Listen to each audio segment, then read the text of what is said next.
You've joined us in Starting Up. Now, competition has become pretty fierce on the internet, and so attracting traffic to your website can be quite an expensive affair. One way to build traffic organically is to become a search engine friendly website. SEO, a search engine optimization, is pretty critical to all of that. On Bootstrap this week, Surbhi Goyal tells us just how to do it. So you've got your website up and running, but hey, you do finally need some folks to visit too. Your website cannot be an island, and the best way to connect it to the main island is search engine optimization. How do you really make your website more search engine friendly? What does one keep in mind? Let's hear it from the experts. Key points to remember for SEO or search engine optimization, as we call, are the structure of the website. The second most important is content. As we all say in our industry, content is the king. Then of course the selection of keywords. The keyword has to be realistic enough so that you expect them to be ranked well. The backlinks, which are important for ranking these days in any search engine. Higher the rank of your website, greater the fan following. And the best way to get search engine recognize you is to create your web content around few keywords. What may complicate things is other websites are doing the same thing. So how do you pick your keywords strategically? Yes, as far as search engine optimization is concerned, keyword placement is key.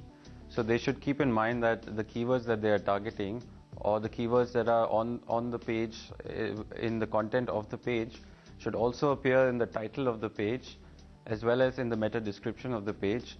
And they should be careful not to overuse that keyword in the content, otherwise it becomes pretty obvious that they're trying to over-optimize for that keyword. You can always go to an SEO expert, but if you're working under a shoestring budget, then log on to Google and let some of its tools come to your rescue. How to use Google for your advantage? Let's hear it from the experts. As you mentioned, they have come up with their SEO starter guide, which is again a very good start, I would say, for any bootstrap or any startup to go and have a look.